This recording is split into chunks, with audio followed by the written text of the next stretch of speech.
Merci beaucoup de donner la parole aux familles, d'abord, Madame la Ministre, Madame la Présidente. Et puis donc à la CNIL d'avoir associé l'UNAF, qui fait partie de ce collectif, et de nous avoir associés au jury pour choisir ces trophées.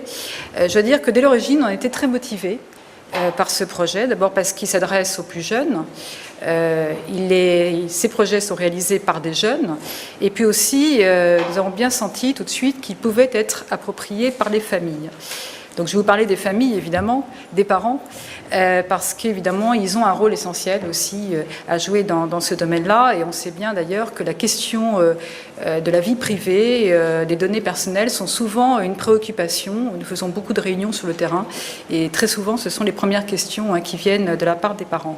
Et donc nous, on est convaincus qu'on pourra délivrer tous les messages qu'il faut faire d'ailleurs à l'école ou dans d'autres lieux, mais si on n'y associe pas les parents, s'il n'y a pas un lien qui se fait avec la sphère familiale, il y aura toujours un peu un hiatus qui restera, et donc c'est important que les parents aussi s'approprient ces données. Donc ils ont aussi un peu besoin de, entre guillemets, d'éducation, de formation à l'ensemble de ces éléments. Le deuxième point sur lequel je voulais insister, c'est que ce projet, finalement, il a permis aussi de voir qu'on pouvait s'adresser à différents âges des enfants. On ne s'adresse pas de la même façon à des jeunes, à des enfants d'âge primaire, des plus jeunes. Et donc, c'est pour nous aussi un souci de préoccupation, finalement, d'essayer à chaque fois de parler aux familles qui ont même des jeunes enfants. Je dirais dès l'âge de 5 ou 6 ans, on peut avoir accès évidemment au numérique, et je dirais même avant, puisque d'ailleurs nous allons, nous à l'UNAF, sortir une étude qui porte sur l'accès au numérique pour les moins de 3 ans.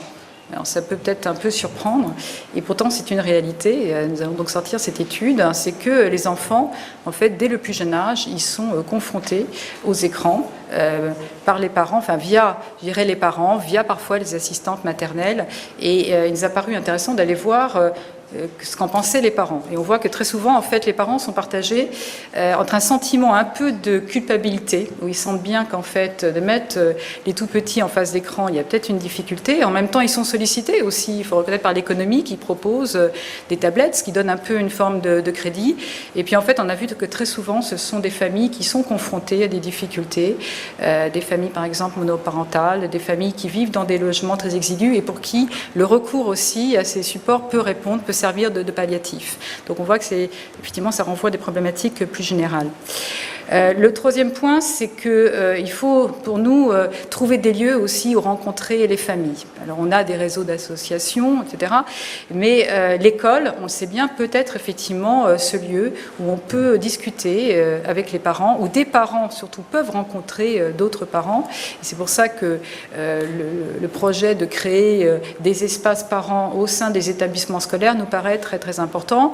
Et c'est là, d'ailleurs, je crois, le réseau associatif, qui est très dynamique en France, peut vraiment apporter une valeur ajoutée. C'est important que les parents entre eux finalement entendent quelques conseils, et comme disait quelqu'un, le bon sens, c'est ce bon sens numérique, c'est-à-dire comment finalement en tant que parent on essaye tant bien que mal d'essayer d'utiliser tous ces outils numériques. C'est l'école, mais c'est pas simplement l'école, d'ailleurs ça peut être le centre de loisirs, des lieux de petite enfance aussi, enfin tous ces lieux où on peut rencontrer des parents qui ne vont pas forcément avoir l'idée d'aller dans des espaces spécialement dédiés au numérique, mais qu'on pourra rencontrer à cette occasion.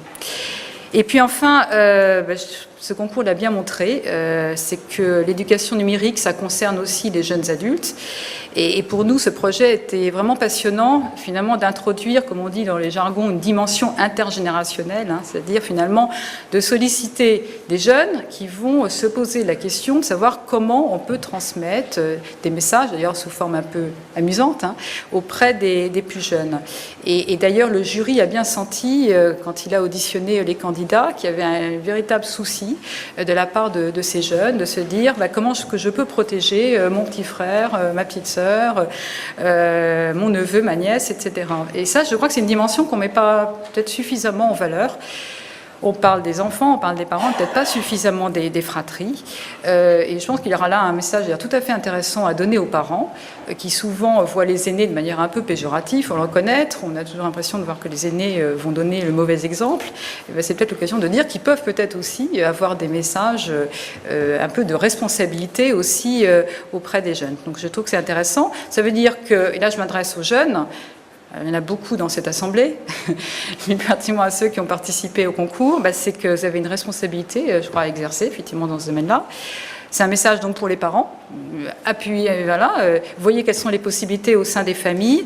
Et puis je dirais, pour conclure, que c'est aussi un grand message d'optimisme dans ce contexte effectivement parfois un peu noir ou gris dans lequel nous vivons. Il y a beaucoup de talent, beaucoup de créativité, il y a beaucoup d'humour finalement dans ce que nous proposent ces jeunes qui ont participé au concours. Et donc je voudrais encore remercier tous ceux qui ont organisé ce concours. C'est l'occasion de mettre en valeur tous ces talents. Merci.